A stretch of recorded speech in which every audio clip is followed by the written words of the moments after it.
دکھ ہوتا ہے کہ جب حضور کے نام پر لوگ خرافات کر رہے ہیں.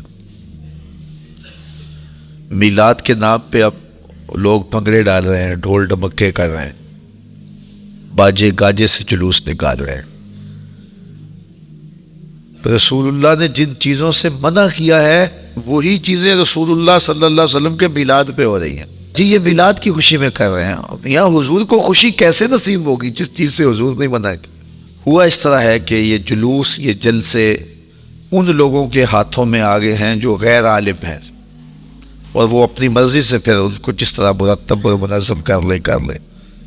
تو کم از کم علماء کی قیادت میں جلوس نکلنے چاہیے، اور جو وہ بتائیں اس کے مطابق لوگ عمل کریں. اس کی فنڈنگ کا بھی طریقہ جو ہے وہ خوبصورت ہونا چاہیے. آپ مخیر حضرات سے، اہل محبت سے فنڈنگ کریں، اور یہ خوشی کے سوتے ہیں. ہمارے اوپر واجب نہیں ہے کہ ہم نے اتنا زیادہ ہی کرنا ہے، جتنا ہو سکتا ہے آپ سے اتنا کر لو. یہ گلیوں کے اندر رسیاں باندھ کر کے ناکے لگا لینا، اور پھر اگر کوئی نہ دے تو اس کو ملامت کرنا اور جو ہے وہ اس کی تذلیل کرنا، تو یہ کہاں لکھا ہے؟ کیا یہ رسول کریم کی تعلیمات ہے؟ یہ خود ساختہ مزاج ہے قوم کا. تو خدا را اس پہ غور کریں، اس پہ تدبر کریں، اور اپنی محافل کو بھی اس موسم میں مرتب کریں، مجالس کو بھی مرتب کریں، اور جلوس جو گلی گلی نکلیں گے ان کو بھی مرتب کریں، ان کو بھی منظم کریں، اور درود و سلام کے ماحول میں حضور کا میلاد منائیں. ہم جب چھوٹے ہوتے تھے تو ہم دیکھتے تھے کہ جلوس کے ساتھ لوگ درود پڑھ رہے ہوتے تھے، رو رہے ہوتے تھے. اب جو ہے وہ مزاج لوگوں کا آہستہ آہستہ بدل رہا ہے، مرور زمانہ کے ساتھ بہت کچھ بدل گیا ہے. تو کم از کم یہ روحانی اجتماعات، ان کو تو اپنی اصلی روح کے ساتھ منعقد ہونا چاہیے. میلاد کے موسم میں کوشش کریں کہ ہماری ہمسائیگی میں، ہمارے رشتہ داروں میں کوئی بے نماز نہ رہے، تاکہ جو ہے وہ حضور کے میلاد کے صدقے حضور جو تحفہ لے کر آئے ہیں وہ تحفہ آپ لوگوں تک پہنچائیں.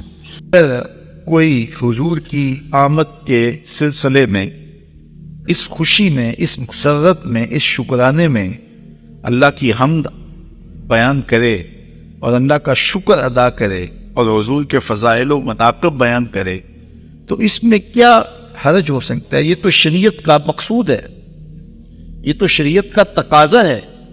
حضور کی صورت میں اللہ تعالیٰ نے جو انعام دیا اس کا ذکر کرنا. اور پھر میرے اور آپ کے آقا و مولا نے مختلف مجالس کے اندر، مختلف مواقع پہ حضور نے اپنے بارے صحابہ کو آگہی دی. لیکن کبھی پوچھا صحابہ من آنا، میں کون ہوں؟ اللہ اکبر. تو پھر حضور نے خود اپنے فضائل و مناقب بیان فرمانے کہ میں ان شانوں کا مالک ہوں، یہ رفتیں مجھے دی گئی ہیں، یہ مقامات رفیع مجھے نصیب کیے گئے ہیں، مجھے یہ اعزازات و تکریمات بخشی گئی ہیں. تو حضور علیہ السلام کے ذکر کی محافل کا انعقاد کرنا، مجالس کا انعقاد کرنا، یہ شروع سے اہل اسلام میں مشروع رہا ہے. اپنے اپنے حالات کے مطابق، اپنی گنجائش کے مطابق آپ عقیدتوں کا اظہار کر سکتے ہیں. تو ہمیں حضور کی آمد کی خوشی میں اپنی مسرتوں کا اظہار اپنے عمل سے، اپنے رویے سے، اپنے طرز زندگی سے کرنا چاہیے. اور سب سے بڑی بات یہ ہے کہ ہم حضور کی آمد کے مقصد کو سمجھیں، مقصود کو سمجھیں، حضور جس لیے تشریف لائے، اور آقا کریم کی سیرت کو اختیار کرنے کا عزم کریں. 12 ربیع الاول تجدید عہد کا دن ہے. اس دن ہم اپنے آقا و مولا سے عہد کریں کہ آقا کریم ہم ساری زندگی آپ کے نام پہ گزاریں گے، جئیں گے تو آپ کے لیے، مریں گے تو آپ کے لیے. یہ تجدید عہد کا دن ہے. حضور کے نام اپنے آپ کو لگانے کا عہد کریں، اور اپنی ساری زندگی حضور کے قدموں میں نچھاور کرنے کا عہد کریں. حضور کے دین کو اختیار کرنے اور حضور کے دین کا جھنڈا پوری دنیا پر لگانے کا عزم کریں. حضور کے دین کی دعوت کو لے کر کے نکلنے کا عزم کریں. یہ تجدید عہد کا دن ہے، اور ہم اپنے دل سے اپنے آقا و مولا کے ساتھ یہ عہد کریں کہ ہم ساری زندگی آپ کے نام لگا دیں گے، اور زندگی کا ایک ایک گوشہ اور ایک ایک کونا شریعت کے نور سے منور ہوگا. اور صرف ہمارا میلاد چھڑیوں تک محدود نہ رہ جائے، ہمارا میلاد جھنڈوں تک محدود نہ رہ جائے، ہمارا میلاد حضور علیہ السلام کی محبتوں کے تمام تقاضوں کو پورا کرے، حضور کے پیار کے تمام تقاضوں کو پورا کرتا دکھائی دے۔ میں کہا کرتا ہوں کہ بازاروں پر تو جھنڈیاں لگا دی، اونچا و بازار کو تو زیبائش و آرائش سے مالا مال کر لیا، اور آپ اپنے گلیوں کی صفائیاں بھی کر رہے ہیں۔ میں نے دیکھا ہے میلاد کے موسم میں بچے نالیاں بھی صاف کر رہے ہو، اور یہ بڑی اچھی بات ہے، لیکن میں کہتا ہوں کہ گلیوں کا گند تو صاف کر دیا، ذرا جھاڑو لے کے دل کی گلیوں کا پھیرا بھی لگاؤ۔ حسد، حقد، کینے، نفرتوں کے ڈھیر دل میں پڑے ہوئے ہیں، ذرا ان کو بھی نگال۔ اپنے مکانوں کی چھتوں پہ تو چراغاں کر لیا، لیکن دل کی گلیوں میں کہیں اندھیرا نہ رہ جائے۔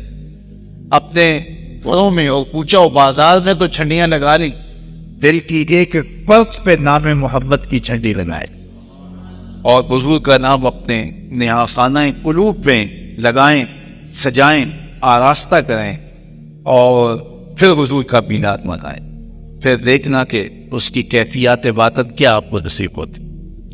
تو حضور علیہ السلام کا ذکر بھی کریں، حضور علیہ السلام کے نام کے نعرے بھی لگائیں، حضور علیہ السلام کے نام کی محافل بھی سجائیں، حضور علیہ السلام کے جھنڈے لے کر کے جلوس بھی نکالیں، آقا کریم علیہ السلام کی نعت خوانی بھی کریں، حضور کی مد و ستائش کے پھول بھی برسائیں، اور آقا کریم علیہ السلام کی ولادت کی خوشی میں مٹھائیاں بھی بانٹیں، غرباء کو صدقہ و خیرات بھی کریں، دکھیوں کے کام بھی آئیں، مصیبت زدوں کے سر پہ ہاتھ بھی رکھیں، اور جو ہے وہ نوافل بھی پڑھیں، روزے بھی رکھیں، اور اپنی ساری زندگی کو حضور کے نام لگانے کا عہد بھی کریں۔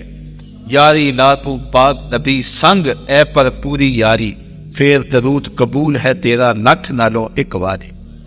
تو اپنی ساری زندگی ہم حضور کے نام لگانے کا عہد کریں۔ اور میں کہتا ہوں کہ میلاد کا موسم نئی نسل میں حضور کا پیار منتقل کرنے کا ایک مؤثر ذریعہ ہے۔ اللہ تعالیٰ دلوں میں جو ایک شوق اور پیار کا جہاں آباد کرتا ہے، اور سینے حب رسول کی دولت سے مالا مال ہوتے ہیں، تو اس سے ہم اپنی نئی نسل کی تربیت کر کے ان کو صراط مستقیم پر گامزن کر سکتے ہیں، اور ان کو عملی زندگی کی طرف لا سکتے ہیں۔ اور ہوتا بھی ہے کہ میلاد کے موسموں میں بہت سارے لوگ جو ہیں وہ اللہ کے فضل سے نیکی کی راہوں پہ آ جاتے ہیں۔ یہ میرا ذاتی تجربہ ہے کہ لوگ محافل میلاد میں آتے ہیں، ان مجالس میں آتے ہیں، اور پھر ان کی دل کی دنیا بدل جاتی، اور یہ لازمی نتیجہ ہے محفل میلاد کا۔ تو میں اور آپ موسم میلاد میں خاص طور پہ اپنے آقا و مولا کے ساتھ اپنا جو تعلق کی خاطر ہے اس کا اظہار، میں آپ کو کوئی زور نہیں دے رہا، جس ذریعے سے بھی آپ اختیار کرنا چاہتے ہیں اس کا اظہار کریں، مشروع ہو، شریعت میں جائز ہو، اس کی ممانعت نہ ہو۔ باقی وہ مٹھائیاں بانٹیں، وہ رس گلے بانٹیں، وہ جھنڈیاں لگائیں، وہ چراغاں کریں، عقیدتوں کا اظہار کریں، نوافل کی کثرت کریں، صدقہ و خیرات کریں، وہ روزہ رکھ کر کے کثرت سے درود پڑھ کے، اور آقا کریم علیہ السلام کے نام کی محافل و مجالس کو منعقد کر کے عقیدتوں کا اظہار کر کے آپ اپنی محبتوں اور اپنی الفتوں کے ذریعے سے حضور کے نام کی دعائی دیں۔ باقی یہ نام، یہ ذکر میرا اور آپ کا محتاج کب ہے، اس ذکر کا جھنڈا تو میرے رب نے اونچا کیا ہے۔ وَرَفَعْنَا لَكَ ذِكْرَكَ۔ اس نبی کے آنے سے زندگی کو حقیقی نور ملا ہے، تو کیا اس آنے کو معمولی آنا سمجھ لیا جائے؟ تو اس جشن بہارہ کو عقیدت و احترام کے ساتھ منائیے گا، اور اس کے تقاضوں کے ساتھ منائیے گا۔ گلی گلی حضور کے نام کی محافل بپا کیجیے، درود و سلام کے گجرے بارگاہ ناز میں پیش کیجیے، عقیدتوں کا اظہار کیجیے، حضور کی بارگاہ میں اپنی محبتیں پیش کیجیے۔ 12 ربیع الاول کا دن تجدید عہد کا دن ہے، ہم آقا سے عہد کرنا ہے کہ پیارے آقا، ہماری زندگی کا ایک ایک لمحہ آپ کے نام ہوا، ہم جئیں گے تو آپ کے لیے، ہم مریں گے تو آپ کے لیے، آخری سانس تک آپ کے وفادار رہیں۔ جو دین آپ لے کر کے آئے اس دین کو غالب کرنے کے لیے انتھک محنت کریں گے اور اپنی صلاحیتوں کو اس راستے میں لگا دیں گے اور اپنے آپ کو وقف کر دیں گے خدمت دین متین کے لیے، اپنا سب کچھ حضور کے لیے پیش کرنے کا عزم کریں۔ صرف جھنڈیاں لگا دینے سے، چراغاں کر دینے سے حق ادا نہیں ہو جاتا۔ ضرور لگائیں جھنڈیاں، چراغاں بھی کریں، لیکن حضور علیہ الصلوۃ والسلام کی محبت کا حق یہ دو کام کرنے سے ادا نہیں ہو جائے گا۔ میں تو کہا کرتا ہوں کہ جس طرح گلیوں کو صاف کر رہے ہو، کوئی جھاڑو لے کے دل نگر میں بھی آؤ۔ حسد، حقد، کینے، بغض، نفرت کتنے کتنے ڈھیر پڑے ہوئے ہیں دل کی گلیوں میں، آؤ کوئی جھاڑو لے کر کے ذرا دل کو بھی صاف کرو۔ بازاروں میں جھنڈیاں لگانے والوں، دل کے ایک ایک پرت پہ نام محمد کی جھنڈی بھی لگاؤ۔ چھتوں پہ چراغاں کرنے والوں، دل کی گلیوں میں کہیں اندھیرا نہ رہ جائے، تو آؤ دل کو صاف کرو، جھنڈیاں بھی لگاؤ، چراغاں بھی کرو، پھر مصطفیٰ پہ درود پڑھو۔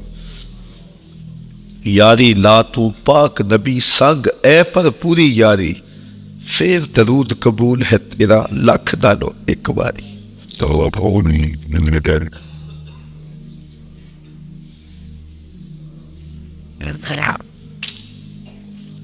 ہمارا تو سب کچھ حضور ہے، کیا خوب کہا تھا مولانا ظفر علی خان نے، ہم جس میں بس رہے ہیں وہ دنیا تو بھی تو ہو، آؤ اسی کائنات میں بسنا شروع کرو، دائیں بائیں کی بستیوں سے نکلو اور اسی کائنات میں بسو، اور اپنی زندگی کو حضور کے نام لگا دو۔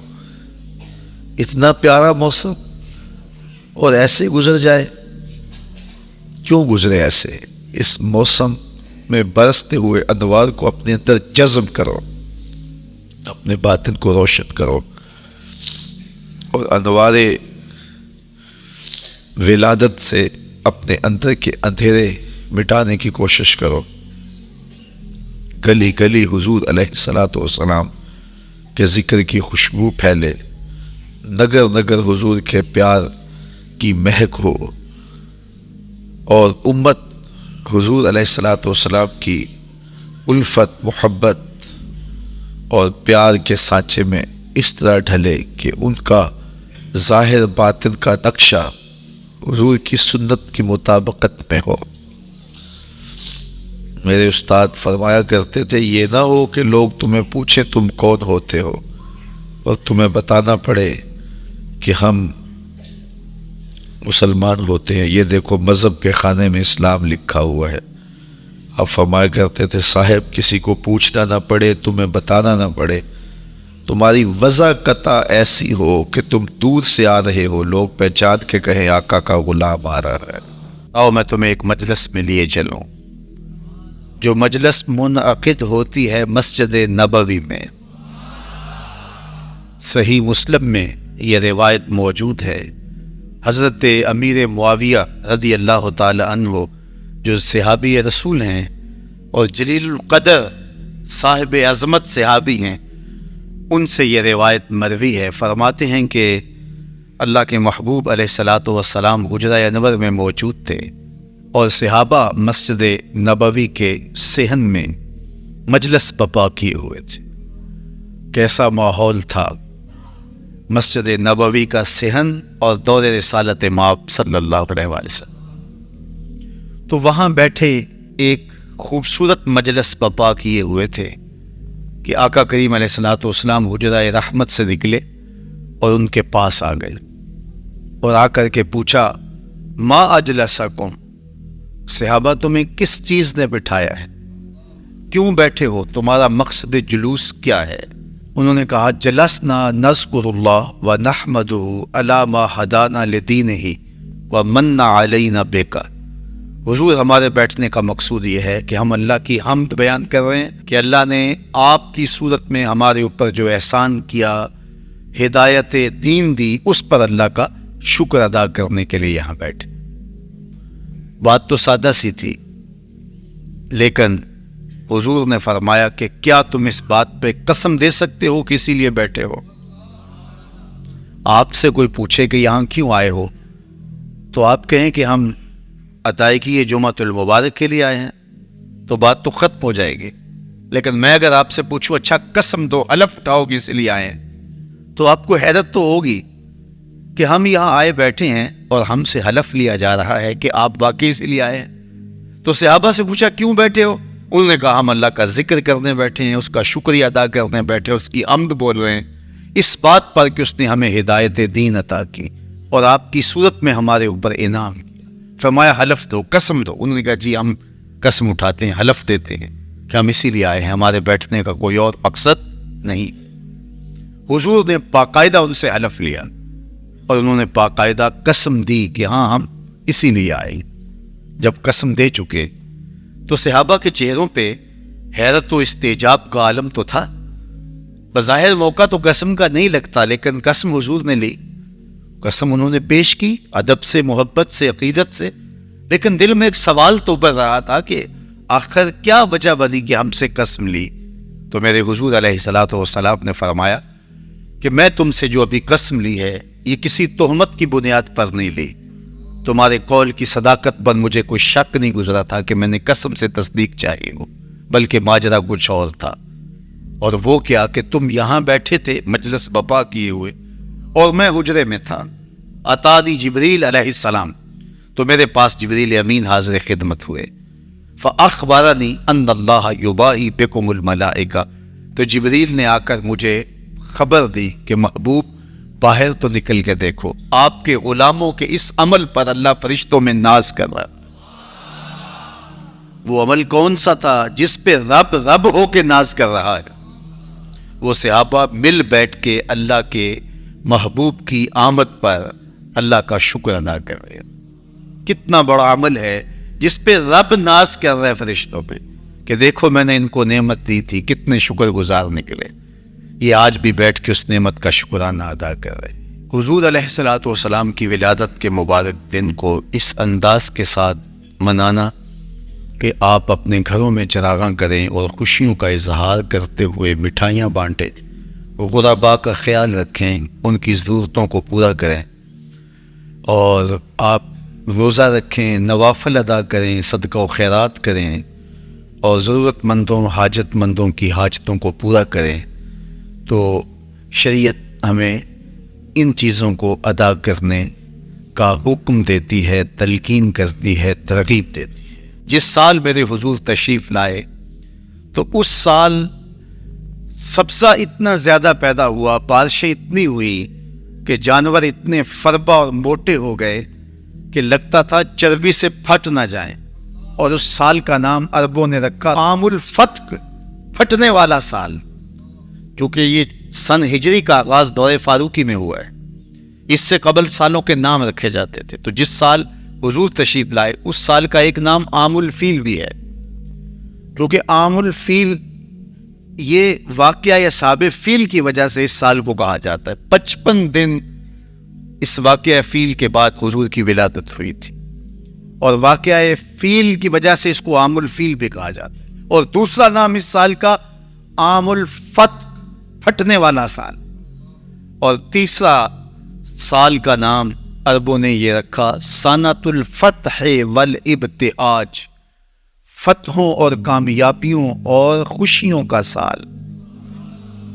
جو بھی تجارتی قافلے گئے ہوئے تھے خاصا نفع لے کے آئے, چشموں کا پانی بڑھ گیا. اس سال درختوں پر پھل زیادہ آیا. عرب اتنے اکھڑ اور ظالم تھے, بیٹیوں کو زندہ ترگور کر دیتے تھے. جس سال میرے حضور کی ولادت ہوئی کسی گھر بیٹی پیدا نہیں ہوئی, اللہ نے بیٹے ہی عطا کر. ربیع عربی میں ویسے ہی بہار کو کہتے ہیں, ربیع الاول آغاز بہار, پہلی بہار. کہا محبوب جب کلیاں چٹک جائیں گی, غنچے بہک جائیں گے, کائنات میں بہار چھا جائے گی, تو جانے بہار بن کے آ جانا. اور جب حضور تشریف آئے پہاڑوں پر بہار آ گئی, ناگہاں ساکن ہواؤں پر روانی آ گئی, اور چمن کے پتے پتے پر جوانی آ گئی. آج زالوئے ازل نے صبح پہ انگڑائی لی, اور مسکرا کر ایک کرن نے ہاتھ میں شہنائی لی. مخزن اسرار قدرت کے امی پیدا ہوئے, غل ہوا دنیا میں ختم المرسلی پیدا ہوئے. محمد مصطفیٰ آئے، بہاروں پر بہار آئی، زمیں کو چومنے جنت کی خوشبو بار بار آئی، خدا میں ناز پایا آفتابوں نے، ستاروں نے، چٹخ گنچوں نے پائی، داغ پائے لالا زاروں نے۔ پوری کائنات میں روشنی پھیل گئی، اجالے پھیل گئے، گلی گلی چراغاں ہوا، شرق کے جانور غرب کو دوڑ پڑے، غرب کے جانور شرق کو دوڑ پڑے، اور جب آپس میں ملتے تو کہتے مبارک ہو حضور آ گئے، مبارک ہو حضور آ گئے۔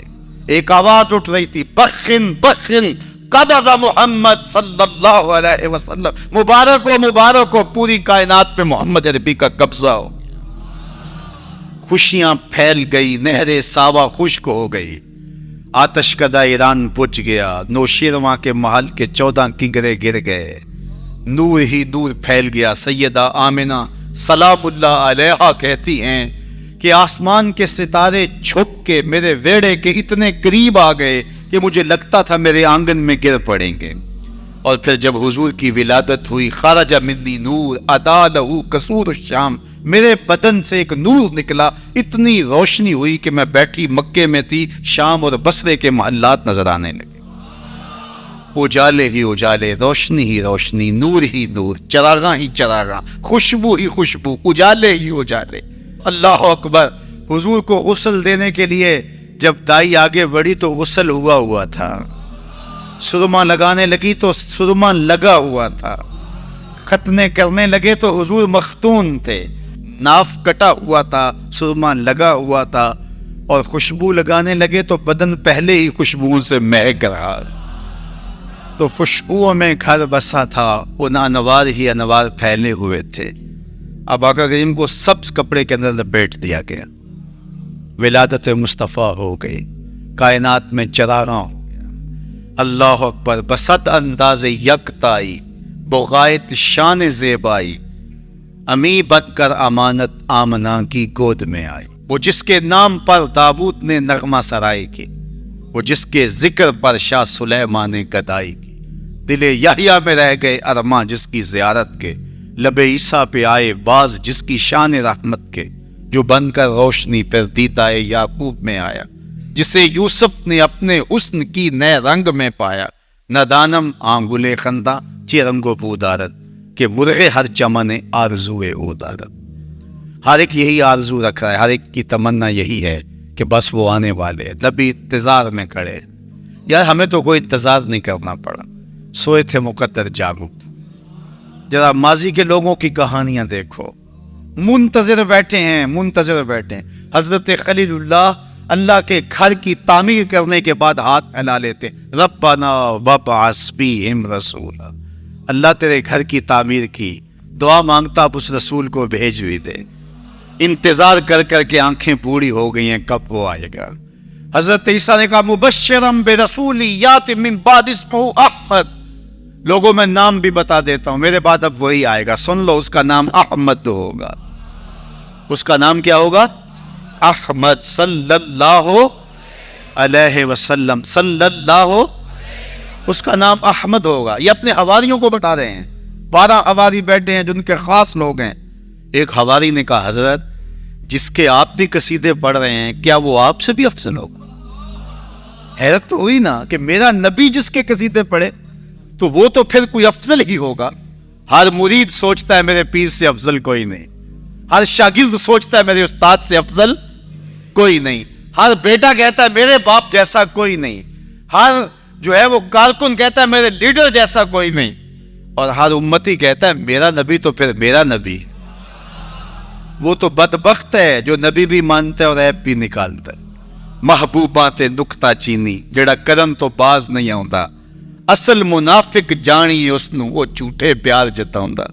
سانو دسیا عشق دے مفتی جڑا مڑ مڑ پیا فرماوندا، آزم جتھے دل لگ جاوے اوتھے عیب نظر نہیں آوندا۔ عیب ہو بھی تو نظر، عیب ہو بھی تو نظر، اور جہاں ہو ہی نہ۔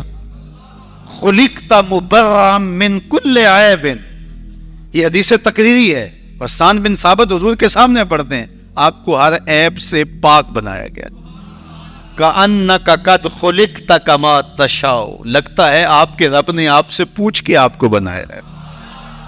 اللہ اکبر، کیسا جمال ہے، کیسا حسن ہے۔ تو ہر مقتدی کا خیال ہے کہ میرا امام اعلیٰ، ہر شاگرد کہتا ہے میرا استاد اعلیٰ، ہر امتی سوچتا ہے میرا نبی تو پھر میرا نبی۔ تو حضرت عیسیٰ کے حواری نے کہا حضرت جس کے قصیدے آپ بھی پڑھ رہے ہیں کیا وہ آپ سے بھی افضل ہوگا؟ تو سنو حضرت عیسیٰ نے کیا جواب، آپ کو ٹھنڈ پڑ جائے گی۔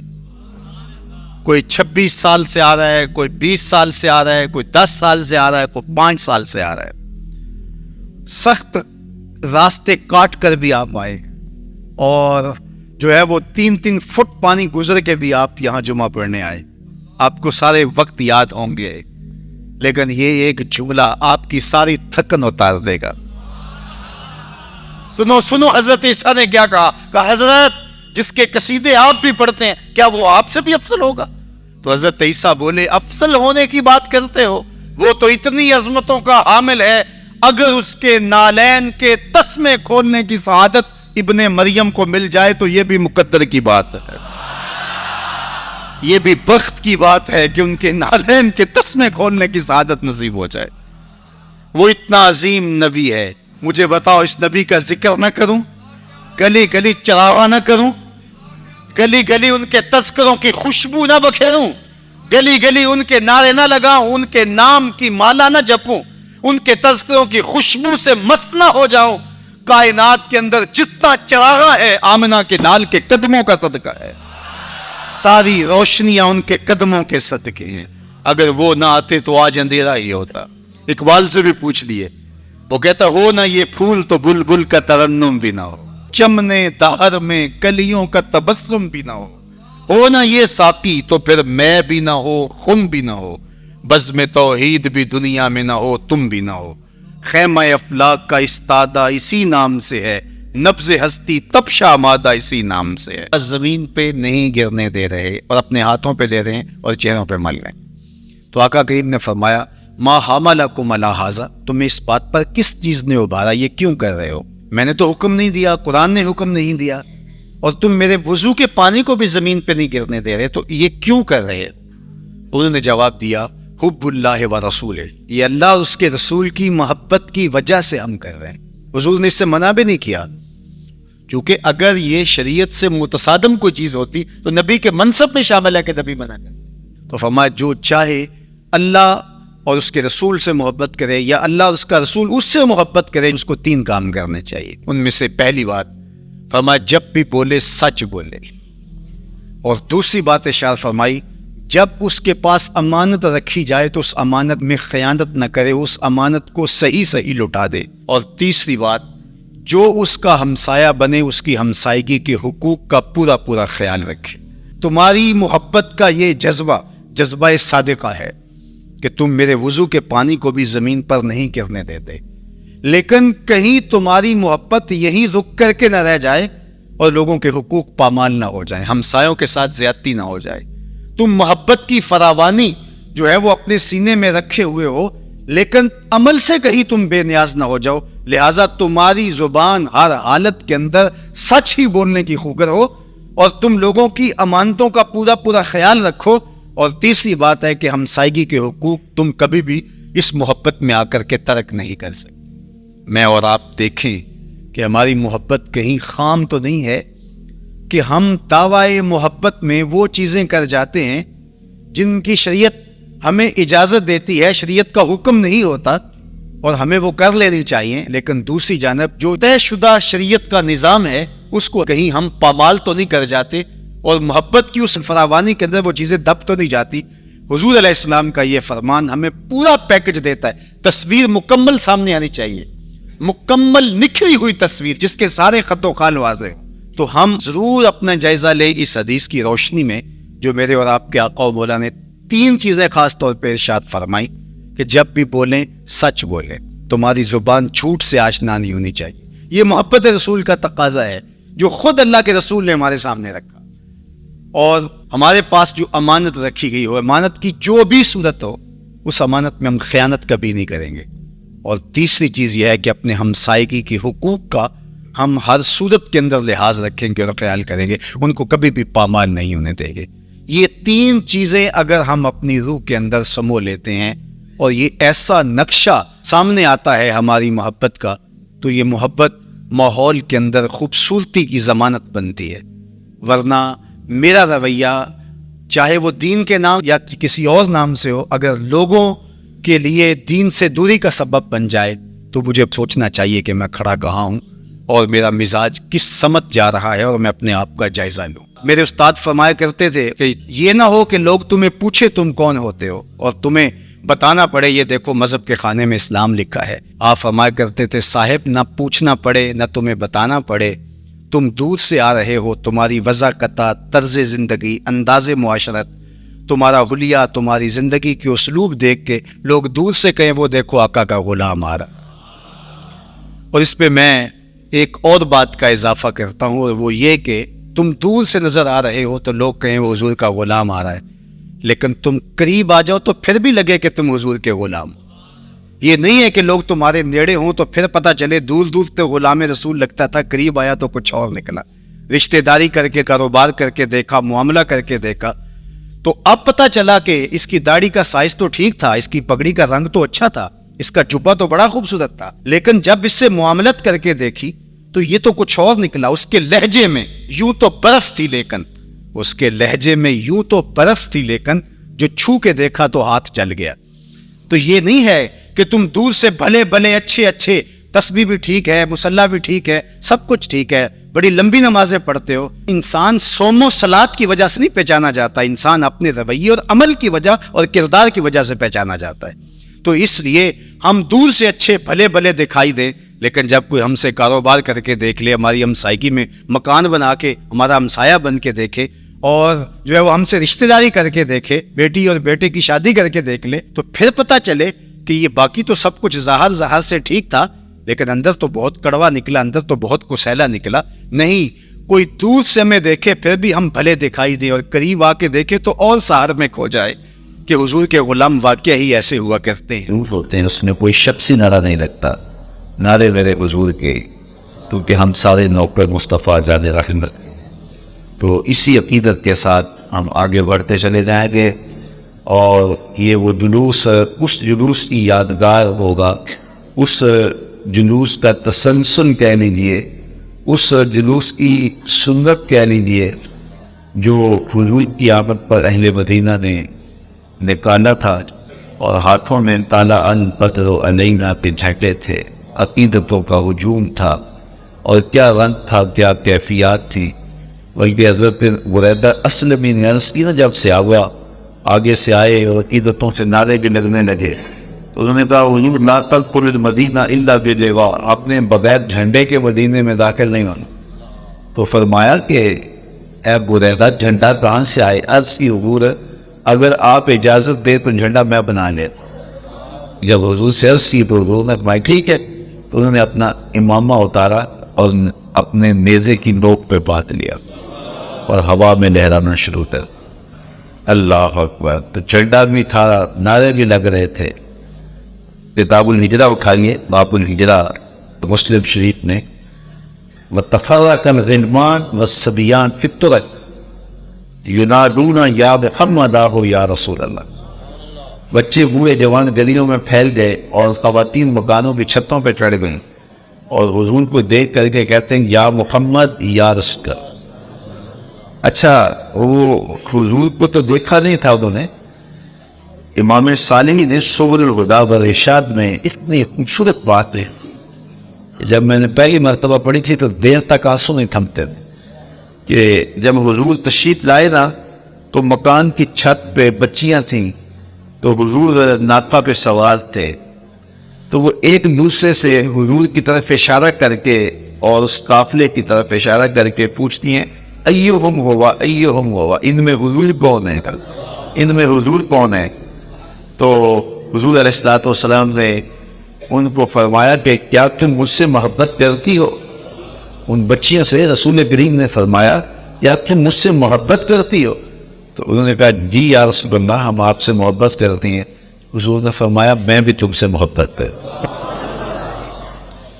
اگر کوئی حضور سے محبت کرے تو پھر حضور بھی اس سے پیار کرتے ہیں. تو وہ کیا منظر تھا. مورخ اسلام حفیظ جالندھری نے اپنے پیرائے میں بڑی خوبصورتی سے اس کو نبھایا کہ اللہ آپ کو نصیب کرے جو نہیں گئے اڑ کے مدینہ چلے جائیں. مدینہ المنورہ سے مکہ المکرمہ بالکل جنوبی سمت ہے، یعنی وہاں نماز اب جب پڑھتے ہیں تو رخ ادھر کرتے ہیں. تو ادھر سے حضور مکے سے آئے تھے. تو مورخ اسلام حفیظ جالندھری کہتے ہیں جنوبی سمت سے اٹھا ایک نوری غبار آ کر، جنوبی سمت سے اٹھا ایک نوری غبار آ کر سواد شہر میں داخل ہوا ناکا سوار آ کر. زبان پر اشرق البدر علینا کی صدائیں تھی، دلوں میں ما دعا للہ دائی کی دعائیں تھی. نبوت کی سواری جس طرف سے ہو کے جاتی تھی، درود و داد کے نغمات کی آواز آتی تھی. کہیں معصوم نویں بچیاں تھیں ڈک بجاتی تھی، رسول پاک کی جانب اشارے کر کے گاتی تھی اور کہتی کیا تھی، ہم ہیں بچیاں نجار کے عالی گھرانے کی، خوشی ہے آمنہ کے داد کے تشریف لائے. آپ کو کوئی پوچھے کہ رات بھی جاگتے رہے ہو، صبح کے سلام پڑا ہے، صبح بھی جلوس میں رہے ہو، اب پھر یہاں پلٹ آئے ہو، کوئی کہیں سے وہ کہیں سے وہ کہیں سے، سارا دن تم رجے نہیں ہو، کیا ہو گیا تمہیں؟ تو اسے کہنا خوشی ہے آمنہ کے داد کے. آنے والے انسان تجھے کیا پتا کہ وہ کار یا کیا کر. یہ ہے قرآن کا اسلوب. اب متنبی نے بھی کوشش کی. اب وہ کہتا ہے الفیل ملفیل وما ادراک ملفیل، اور کہتا ہے میں قرآن کا مقابل لے آیا. فیل عربی میں ہاتھی کو کہتے ہیں. اب القاریہ ایک چیز رکھی گئی، کھڑکھڑانے والی، کانوں کے پردے کو چیز دینے والی.